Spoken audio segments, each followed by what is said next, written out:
रंजीत ऐसी परिस्थितियों का सामना कर रहा था कि उसने इंस्पेक्टर रंजीत को सारी सच्चाई बताने में ही अपनी भलाई समझी।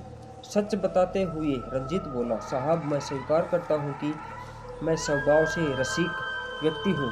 मेरे संबंध बहुत सी लड़कियों के साथ जुड़े हुए थे, जैसा कि आपको गांव वालों ने और विभा के परिवार की से जानकारी प्राप्त हुई। विभा मेरे पड़ोस में रहती थी। मैंने कभी भी विभा को दूसरी नजरों से नहीं देखा था, लेकिन विभा के हृदय में मेरे लिए प्रेम की ज्योति जल रही थी, यह मुझे पता नहीं था। जब विभा ने समय मुझे गांव में अकेला पाया तो अपना प्रस्ताव मेरे समक्ष रखा, क्योंकि मेरा चरित्र मैंने आपको स्पष्ट कर दिया इसी प्रकार का था। मेरे द्वारा विभा का प्रस्ताव स्वीकार किया गया, लेकिन मैंने सोचा था प्यार को दो बोल बोलकर यह रिश्ता कुछ दिनों तक रहेगा, लेकिन विभा मेरे जीवन में पहली वो लड़की थी जो मेरे प्रेम में पूरी तरह पागल हो गई थी। विभा मेरे हर प्रकार के संबंध थे, मैं केवल उसका उपयोग कर रहा था। आज नहीं तो कल मैं उससे पीछा छुड़ाने में सफल रहूंगा। मैंने बाकी सभी लड़कियों के साथ ही ऐसा किया, लेकिन विभा सभी लड़कियों से अलग थी। वह मेरे हाथ धोकर पीछे पड़ गई थी।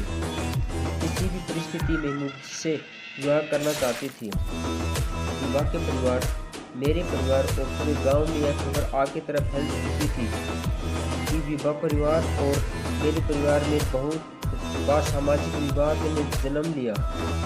विभा की पूरी तरह हट थी कि वह मेरे अलावा किसी और से विवाह नहीं करेगी। मैं भी गांव में रहते मानसिक रूप से परेशान हो चुका था। मेरे पास कोई विकल्प नहीं था, इसलिए मैं नौकरी की तलाश में गांव से बाहर निकल गया। कटनी के माइंस खदानों में मुझे एक छोटी सी नौकरी मिल गई। मैं कटनी के किराए में मकान में रहने लग गया। मुझे लगा शायद दूर होने से विभा मुझे भूल जाएगी, लेकिन ऐसा नहीं हुआ। मैंने अपना फ़ोन नंबर भी बदल दिया था, लेकिन विभा मेरे गांव के मित्र से मेरे कटनी वाले घर का पता ले लिया और घर वालों से लड़ झगड़ कर मेरे मकान आ पहुंची। मैंने विभा को झूठा दिलासा दिया कि मैं उससे ही विवाह करूंगा और विभा मेरे पास किसी बहाने से आती रहती। मैंने विभा का सिर्फ उपयोग किया। विभा से मेरे शारीरिक संबंध भी थे। समय बीत रहा था। स्वभाव के अनुसार मेरे जीवन में एक नई लड़की आई जिसे मैं पसंद करने लगा। अब किसी तरह मैं विभा से पीछा छुड़ाना चाहता था, लेकिन वह मेरे जीवन में गोंद की तरह चिपकी हुई थी। विभा पड़ोसी आशीष से बहुत अच्छी तरह परिचित थी। आशीष का जन्मदिन था। विभा उस दिन कटनी आई। आशीष का जन्मदिन मनाया। मैंने आशीष ने मुझे पार्टी भी दी।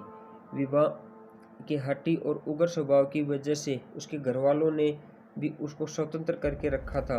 उसे कोई ज़्यादा सवाल जवाब नहीं करता था, क्योंकि परिवार वाले सामाजिक डर था जिसका फायदा विभा उठा रही थी। रात का वक्त था। विभा ने मैंने वापस घर जाने को बोला। आशीष ने शराब ज़्यादा ली थी, इसलिए उसको कोई होश नहीं था। मैंने विभा को मोटरसाइकिल में बिठाया और कटनी से निवाड़ी तक छोड़ने को कहा। विभा तैयार थी। मेरे पास नींद की 10 गोलियां रखी हुई थी, जिन्हें मैं पीस कर रख लिया था। रास्ते से मैंने एक फ्रूटी की बोतल ली और नींद की गोलियों का चूर्ण बोतल में मिला दिया। जब हम दोनों निवाड़ी के समीप पहुंच रहे थे, तब सुनसान रेलवे ट्रैक के पास की जगह देखकर मैंने विभा से बोला, कुछ देर यहाँ रुकते हैं, फिर मैं तुम्हें वापस गांव छोड़ दूंगा। विभा कोई आपत्ति नहीं थी।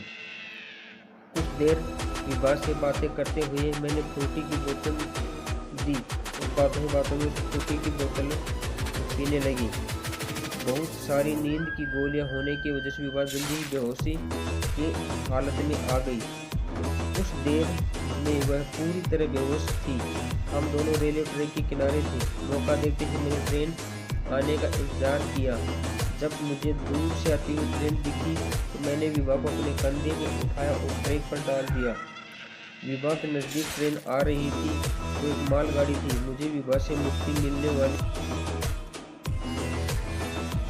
नज़दीक ट्रेन आ रही थी जो एक मालगाड़ी थी। मुझे विभा से मुक्ति मिलने वाली थी। ट्रेन विभा के नज़दीक आई और उसको कुचलते हुए आगे बढ़ गई। विभा के टुकड़े टुकड़े हो चुके थे मेरी आंखों के सामने और मुझे सुकून मिल रहा था। किसी तरह मुझे विभा से मुक्ति मिली। इंस्पेक्टर देवराज का सारी बातें सुनकर खून खोल रहा था। किस निर्दयता से के साथ रंजीत ने विभा की हत्या की है, यह सुनकर देवराज उसको पीटना शुरू कर दिया। देवराज इतनी बुरी तरह रंजीत को मार रहे थे मानो इंस्पेक्टर देवराज के हाथों रंजीत की हत्या ना हो जाए। यह दृश्य थाने के सिपाही दरोगा सभी देख रहे थे। सभी ने मिलकर इंस्पेक्टर देवराज को संभाला और रंजीत से दूर किया। रंजीत पहले से ही भयभीत था और इंस्पेक्टर देवराज का स्वभाव उसके भय को दोगुना कर दिया था। देवराज काबू नहीं था, लेकिन थाने के कर्मचारियों के लाख समझाने के बाद वह मानव रंजीत के पास जाकर आगे की कहानी पूछी। पहले से ही भयमुक्त वातावरण में ही जी रहे रंजीत ने बोला, साहब आपको सारी सच्चाई बता दी, मुझे मत मारो। इंस्पेक्टर देवराज सभी को संभालते हुए बोले, आगे सच्चाई बता नहीं तो दुगना मारूंगा। रंजीत पहले से ही भय में था। उसने आगे की कहानी बताई और बोला, विभा की हत्या करने के बाद मैं कमरे में आकर सो गया। मुझे पता था कि विभा की हत्या करने में मुझे सफलता मिल गई है। जब सभी विभा की मृत्यु की खबर मिल गई तो मेरे पास भी फोन आया तो एक अनजान व्यक्ति की तरह बर्ताव किया। मुझे पता था कि पुलिस मुझसे पूछताछ करने आ सकती है, इसलिए आशीष का सारा पाठ पहले ही पढ़ा दिया था, लेकिन वास्तविकता नहीं बताई। मैंने विभा की हत्या की है।